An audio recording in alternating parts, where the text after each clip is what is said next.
السلام علیکم ورحمۃ اللہ وبرکاتہ۔ پیارے مسلمانوں، درس قرآن کا یہ لیسن نمبر 6 ہے۔ آج کے درس میں ہم قرآن کریم کی دو صورتیں، سورہ القاریعہ اور سورہ تکاثر، جسے ہم الہاکم التکاثر بھی کہتے ہیں، سمجھنے کی کوشش کریں گے۔ چلیے شروع کرتے ہیں۔ اعوذ باللہ من الشیطان الرجیم۔ اللہ کی بارگاہ میں پناہ چاہتا ہوں شیطان مردود سے۔ بسم اللہ الرحمن الرحیم۔ اللہ کے نام سے شروع جو بڑا مہربان نہایت رحم والا ہے۔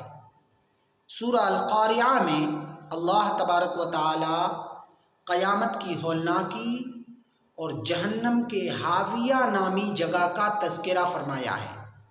اللہ فرماتا ہے القاریعۃ ما القاریعہ، دل دہلا دینے والی قیامت کی ہولناکی اور سختی۔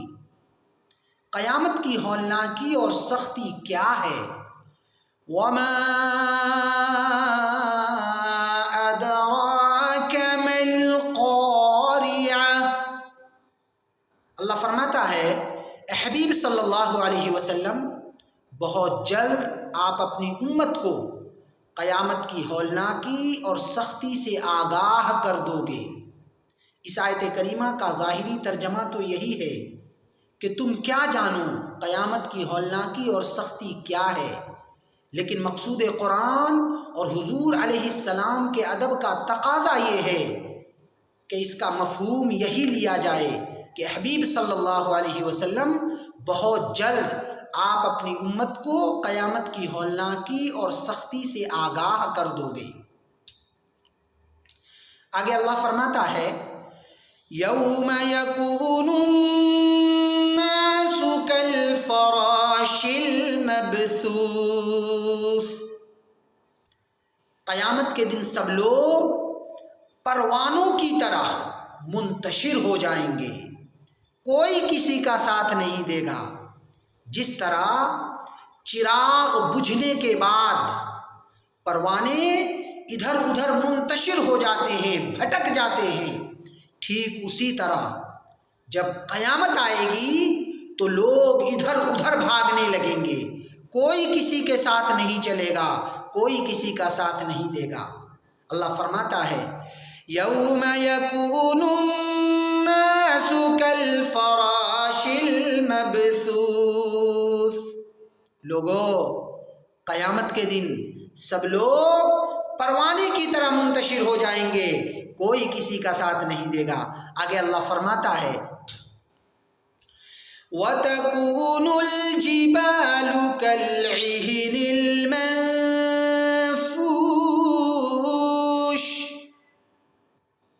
قیامت کی ہولناکی سے پہاڑ ریزہ ریزہ ہو کر، سی سائیڈ میں جو آپ ریتی دیکھتے ہیں نا، اس سچویشن میں ریزہ ریزہ ہو کر روئی کے چھوٹے چھوٹے ٹکڑے کی طرح ہوا میں اڑنے لگیں گے۔ یہ جو بڑے بڑے پہاڑ آپ دیکھ رہے ہیں، جب قیامت کی ہولناکی آئے گی تو یہ پہاڑ ریزہ ریزہ ہو کر روئی کے چھوٹے چھوٹے ٹکڑے کی طرح ہوا میں اڑنے لگیں گے۔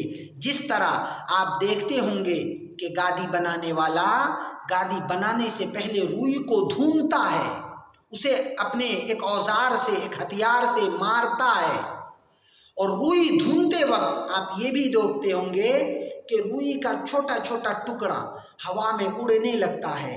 اللہ فرماتا ہے قیامت کی ہولناکی سے یہ پہاڑ بھی روئی کے چھوٹے چھوٹے ٹکڑے کی طرح ہوا میں اڑنے لگیں گے۔ آگے اللہ فرماتا ہے فَأَمَّا مَن ثَقُلَتْ مَوَازِينُهُ فَهُوَ فِي عِيشَةٍ رَاضِيَةٍ۔ بہرحال وہ لوگ جو دین حق کی پیروی کرنے والے ہیں، قیامت کے دن ان کے نیکیوں کے ترازو بھاری ہوں گے، وزنی ہوں گے، اور یہ لوگ عیش و عشرت کے ساتھ سب سے پسندیدہ جگہ جنت میں رہیں گے۔ آگے اللہ فرماتا ہے وَأَمَّا مَنْ خَفَّتْ مَوَازِينُهُ فَأُمُّهُ هَاوِيَةٌ، لیکن وہ لوگ جو ادیان باطلہ کی پیروی کرنے والے ہیں، دین حق کا انکار کر بیٹھے ہیں، ادیان باطلہ کی پیروی کرنے والے ہیں، یا وہ لوگ جن کے نیکیوں کے ترازو بالکل ہلکے ہوں گے، جن کے پاس بالکل بھی نیکیاں نہیں ہوں گی، ایسے لوگوں کا ٹھکانہ جہنم میں ہاویہ نامی جگہ ہے۔ اللہ فرماتا ہے وَمَا أَدْرَاكَ مَا هِيَ، محبوب صلی اللہ علیہ وسلم بہت جلد آپ اپنی امت کو ہاویہ نامی جگہ سے آگاہ کر دو گے، آپ اپنی امت کو بہت جلد بتلا دو گے کہ جہنم میں ہاویہ نامی جگہ کتنی خطرناک ہے۔ نار حامیہ، حبیب صلی اللہ علیہ وسلم اپنی امت کو بتلا دیجئے کہ ہاویہ نامی جگہ یہ وہ جگہ ہے جہاں ہمہ وقت ہر وقت آگ کے شعلے بھڑک رہے ہوں گے، اور یہ ان لوگوں کا ٹھکانہ ہے جو ادیان باطلہ کی پیروی کرنے والے ہیں، یا جو دین حق کی پیروی کرنے کے بعد دنیا میں فاسق بن کر، بے دین بن کر زندگی گزارتے ہیں۔ اب چلیے سورہ تکاثر سمجھ لیتے ہیں۔ بسم اللہ الرحمن الرحیم۔ سورہ تکاثر میں اللہ تبارک و تعالی لالچی انسان کے مزاج کا ذکر فرما رہا ہے، انسان کے لالچی مزاج کا تذکرہ فرما رہا ہے۔ اللہ فرماتا ہے الہاکم التکاثر حتی زرتم المقابر، زیادہ مال جمع کرنے کی طلب اور لالچ نے تمہیں عبادات سے غافل کر دیا، مال کی لالچ نے تمہیں عبادات سے غافل کر دیا ہے، اور اسی لالچ میں تمہاری زندگی گزر گئی، یہاں تک کہ تم قبر میں پہنچا دیے گئے، یعنی تمہیں موت آ گئی، لوگ تمہیں قبر میں ڈال دیے۔ حتی زرتم المقابر۔ آگے اللہ فرماتا ہے کَلَّا سَوْفَ تَعْلَمُونَ ثُمَّ كَلَّا سَوْفَ تَعْلَمُونَ، دنیا طلبی کا انجام کیا ہوتا ہے بہت جلد جان جاؤ گے۔ ہاں ہاں، تمہیں بہت جلد پتا چل جائے گا کہ دنیا طلبی کا انجام کیا ہوتا ہے۔ کَلَّا لَوْ تَعْلَمُونَ عِلْمَ الْيَقِينِ،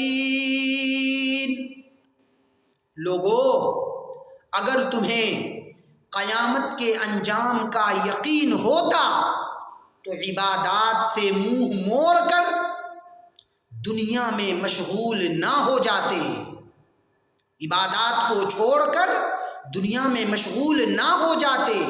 آگے اللہ فرماتا ہے لَتَرَوُنَّ الْجَحِيمَ ثُمَّ لَتَرَوُنَّهَا عَيْنَ الْيَقِينِ، یاد رکھنا جب تم جہنم کو دیکھو گے تو تمہیں ضرور یقین ہو جائے گا کہ قیامت کا انجام کیا ہوتا ہے۔ جہنم کو دیکھنے کے بعد تمہیں معلوم پڑ جائے گا کہ عبادت کی اہمیت کتنی ہے، عبادت کی اہمیت کیا ہوتی ہے، لیکن اس وقت سوائے افسوس کے کچھ ہاتھ نہیں آئے گا۔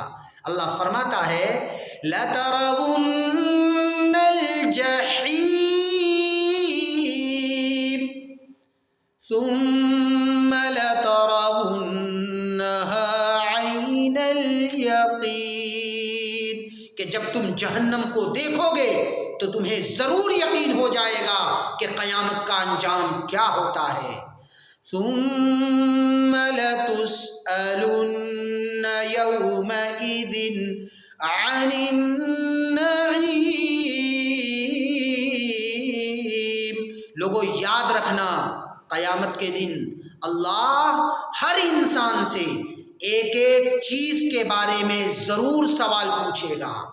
زندگی کہاں گزاری، کیسے گزاری، طاقت کا استعمال کہاں کیا، مال کا استعمال کیا کہاں کیا، وقت کیسے ضائع کیا، وقت کا استعمال کیسے کیا، عبادات کیوں نہیں کیا، کہاں گیا، کہاں بولا، کیا سنا، کیا دیکھا، ایک ایک چیز کے بارے میں اللہ ہر انسان سے سوال پوچھے گا۔